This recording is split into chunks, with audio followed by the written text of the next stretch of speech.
and welcome to yet another edition of Ask Ms. Judes. As always, I hope you're taking good care of yourself and enjoying life as God gives it. I also wanted to start today by thanking all of you, our wonderful community of friends who've been watching the videos, sharing it, and encouraging others. Also, I want to thank those who've been sending in their comments privately. They are really encouraging and motivating, and I promise you, a lot of the questions you raise will be addressed subsequently. So today, as you all know, I'm an educator. I'm a professor in a college, and as we're getting ready to go back to school for the fall, so that's September, everybody's coming back. I have recently been taking a course myself, and I thought today I wanted to focus on how not to be overwhelmed. How not to be overwhelmed.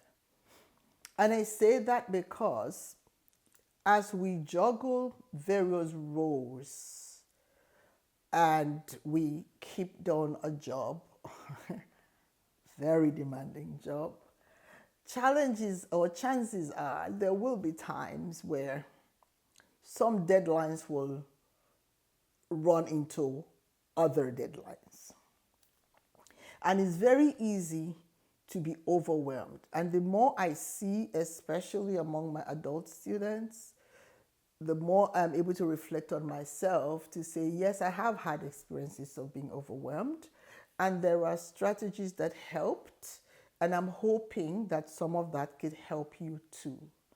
And as always, I want to appeal to you, if at the end of this video, there are things that I did not say that you believe would be helpful to others in our community that you've tried, I want to implore you to please put it in the comment section so that we can all be responsible for helping each other thrive. So, ideally, when we're overwhelmed is because circumstances or situations or responsibilities or deliverables have kind of all come to converge at the same spot. If this happens, which it usually does, what do we do? So for me, and again, this is my subjective experience, and I'm praying that it will be a help to you, and also that as I read your comments, I would also acquire additional skills. Because as long as we're on this side of life, we're going to have challenging times that would test our patience and test our tenacity and our ability to survive. So usually when I'm faced in situations like that, one thing I try to do is to break down the issues, the deliverables, the projects, whatever it is, into identifiable parts. So for example, I might say, okay, I'm working on this project. These are the deliverables. It is due on such and such a date. I have to collaborate with so and so. How do I manage this? So by the time you list all of them, of course, there'll be overlaps. And if you work in really high demand situations like some of us, then you know that you have no control over those deadlines. You have to meet them.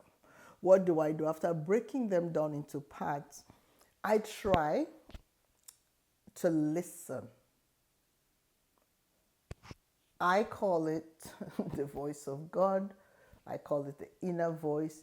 That quiet voice that says, be calm, do this, reach out to this. Now, what I do at times like that is to write down the thoughts as they come to me.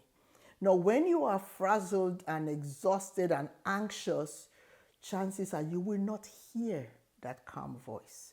So the first thing to do is to consciously calm yourself down. Break the projects into parts or the deliverables. Write down the thoughts that come to you in that time of quiet. When you've done this, you will then identify steps, because usually, so like me, the voice might say, send an email to so-and-so today. I don't say, oh, I will try and do it tomorrow. I usually try to follow, and by the grace of God, I have found that it always worked. At times where I've had difficulty hearing is because I'm anxious, so I have to consciously quieten my spirit so I can get direction so that I'm not overwhelmed. Why is it important not to be overwhelmed? When we are overwhelmed, we don't make sensible decisions. We don't present ourselves in the best possible way, right? And you don't want a situation where you're struggling to reclaim your reputation.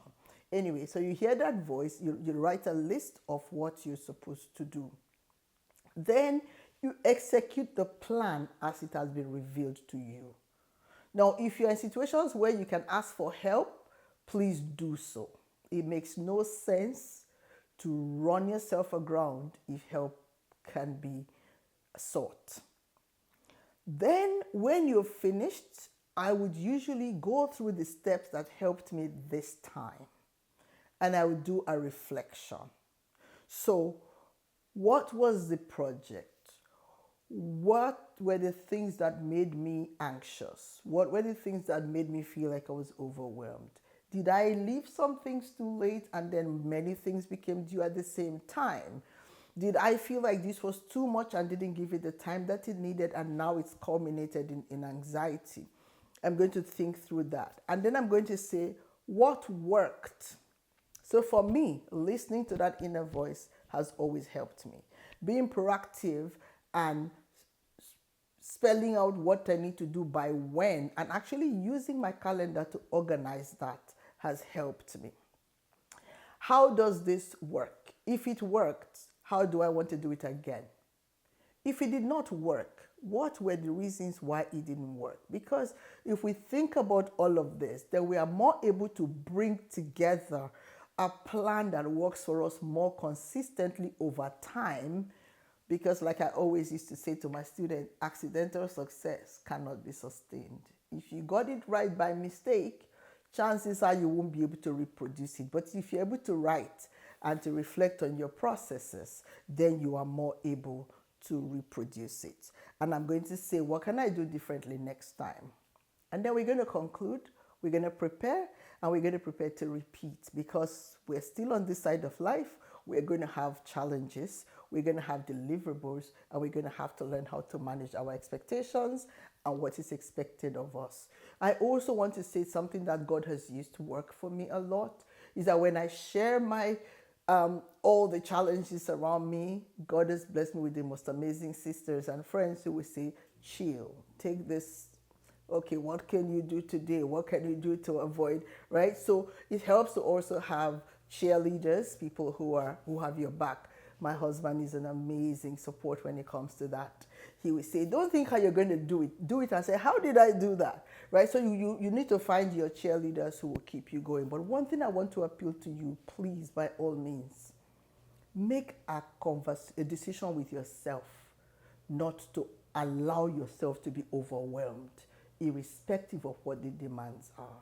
Because a calm, focused mind is more able to be productive and more able to be an enjoyable colleague, spouse, partner, friend, community member, all of those things that we want to be. Okay, so as always, I'm going to ask that you like, share, and subscribe. Please share your strategies for preventing being overwhelmed, because then all of us can learn from you as well.